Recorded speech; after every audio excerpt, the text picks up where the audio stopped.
Good morning. We are extremely pleased that you are here.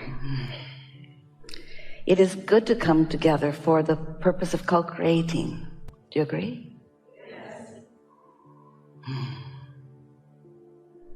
You're knowing what you're wanting here and now. Clear about why you came. The best purpose of a gathering like this is it's an easy environment for you to calibrate to your true self. It's easier for you as you hear Esther's interpretation of our vibration, which is your source vibration. It's easier for you to tune to it as you listen, as you feel for it. Every word that Esther finds as an extension of our vibrational offering is vibrationally calibrated precisely to the core of that which is you. It is what we like to call vibrationally accurate. So since there is no offness, then no offness will be activated in you. And it's a sort of nice environment where you can just observe a condition, and that condition will calibrate you to your source. It's a nice thing. You just don't want to get dependent on things like that. And you don't want to get dependent on conditions calibrating you either, because if you are someone who observes a situation and it activates within you a vibrational response, which then becomes your point of attraction, and it's something wonderful, that's a good thing that is happening within you. But if you get in the habit of letting conditions be your reason for calibrating to who you are, in other words, if you are just responding, something good happens and you feel good, and something bad happens and you feel bad, then you don't have any true creative control of your own vibrational output. So you're sort of like a cork bobbing around on a raging sea with not much control of what's coming to you. So while this is a nice environment for easy calibration, we don't want you to get hooked on needing easy environments, but then you sort of already are. The people that are easy to be with, you want to be with them. And the people that are harder to be with, you don't want to be with them. And you want to control the conditions of your life experience, because when conditions are manifesting in a way that you like, it is easier to feel good. And it sounds like a mixed message from us. It isn't, but it may sound like it for this reason. Once you get control of the way you feel, then good things gather around you. You attract them. It's all attraction, attraction, attraction. And then it's logical that you would observe these good feeling things, and therefore it's logical that more good feeling things would come. But we want so much for you to understand the distinction between calibrating deliberately and calibrating by default. You want to look for the things you want to calibrate to, and you want to turn your attention from those things you don't want to calibrate to. And you were born with a guidance system that could make that easy for you if you just understood that if it feels good, it's good to give your attention to it, and if it doesn't feel good, it's good to withdraw your attention from it. But when we say take your attention away from something, that in and of itself is asking you to defy the law of attraction, because if it's active in you, you can't take your attention away from it.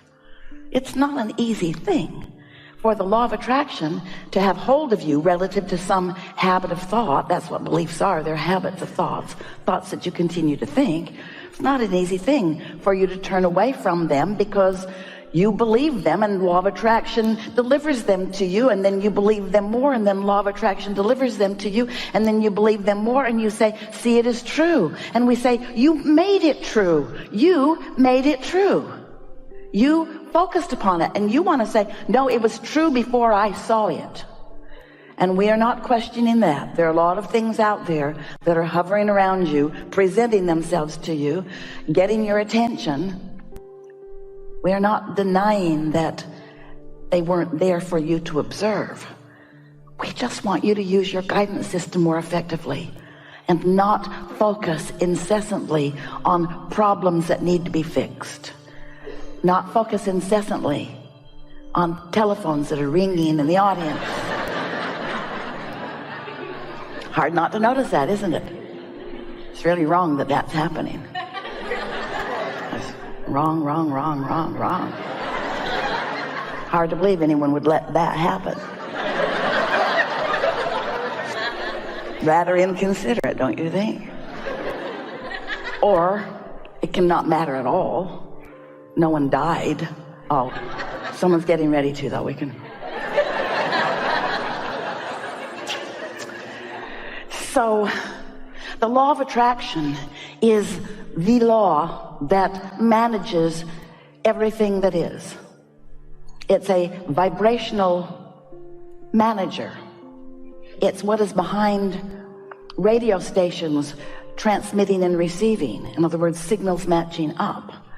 And while we may not transmit to Esther in a way that she can find technical words that are scientifically understood by scientists, we can say to you that you get what you think about, whether you want it or not.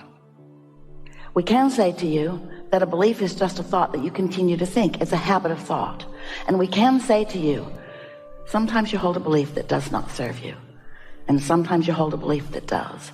And we just want you to get better and better at sorting that out. We also, as we're moving forward here today, we're eager to talk with you about anything that matters to you.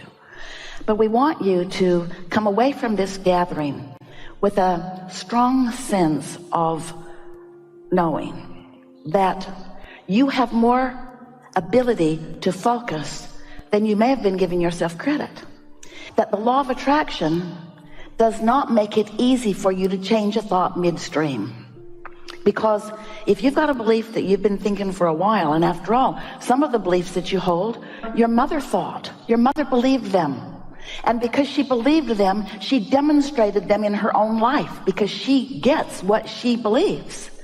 So as you witnessed someone getting something that they were expressing over and over, as they were saying, this is the way life is, and then they demonstrated that that is the way life is, it's not difficult to understand why you might hold some of those beliefs too. We just want you to know that you can modify beliefs, you can bridge beliefs, you can change beliefs, and this is the most important factor in being able to do that effectively. You are more than the you see sitting here in this chair. You are source energy. You are an extension of source energy, and that source energy part of you exists right here and now. We call it your inner being, some call it your source or your soul, but that part of you holds beliefs too. That part of you does more than belief. That part of you knows stuff about you. That part of you knows your worthiness, knows your value, knows your ability, knows your probabilities, knows with certainty who you are and that you can be or do or have anything that you choose. That inner being part of you knows that. But you've got to calibrate your vibration to that, which means sometimes you have to look there instead of where you have usually been looking. And that takes a little bit of decision making on your part. The world that is nice to you, and there's a lot of it, isn't there?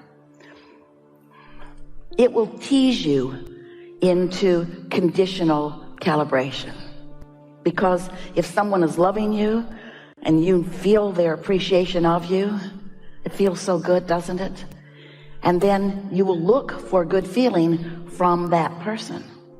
But it's a lot to ask of that person, because it's not that person's job to hold themselves in steady calibration with everything good for you so that you can tune to them in order to tune to the good stuff that you want. They will let you down every single time. 100% of the time, those people that you tune to, who are really good at it some of the time and terrible at it other parts of the time, they will let you down over and over and over and over and over and over again because you're looking for calibration in all the wrong places. You're looking for it, and it's nice to find it. So how can we say this to you? Calibrate to the best of who you are, and then good things come to you, but don't get hooked on the good things that come to you. That's sort of kind of what we're saying. Your calibration will bring loveliness to you.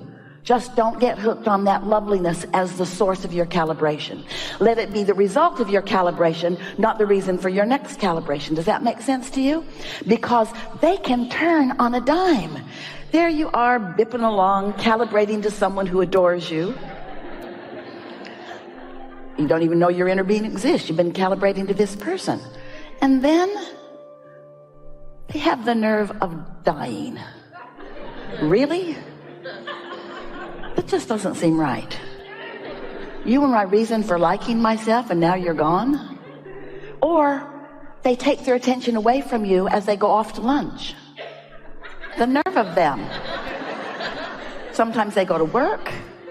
Sometimes they want to watch something on television that you don't want to watch. They should know better than that. They should be there to serve you. But they're not going to be. They're not going to be. You want to get hooked on what is steady and sure and true. You want to calibrate to the source of who you are.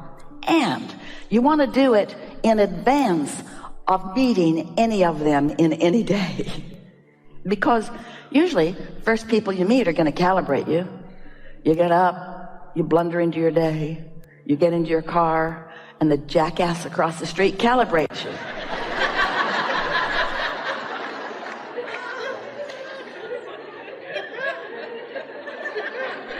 Now you have to know, we chose a specific vibration, and Esther found that word.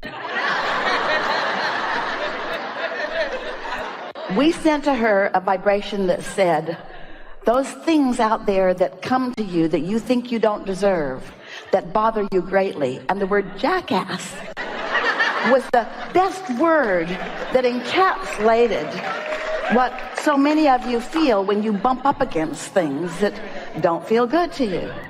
And so we just want you to understand how it works, and then have fun in the daily improvement of your own calibration. Yes? Now, by calibrating, what we mean, tuning. If you've ever tuned a guitar, you know about calibration.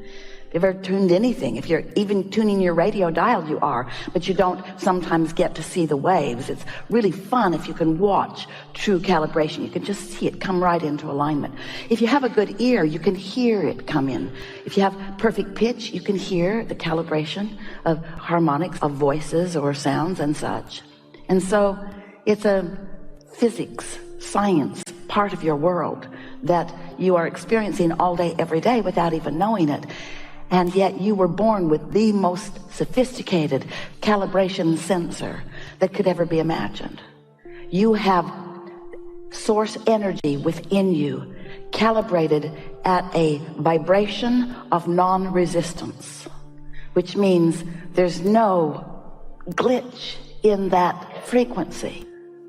And as you tune to that, and it feels normal to you, and you do it often enough that it's what you really want, so it's your go-to, sort of like Esther really likes it. She goes from one house to another, and her computer gives her the choice of which printer is her default printer.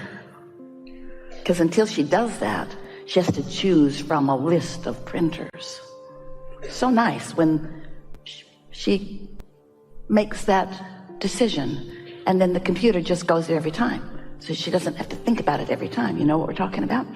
Don't you want to calibrate to the truest signal of who you are, so that you don't have to think it over every time? You can just feel it. We'll talk a lot about that as we are moving forward here today. So we know you have the sense of what we're talking about. You create your own reality, which means you offer a vibrational frequency, which means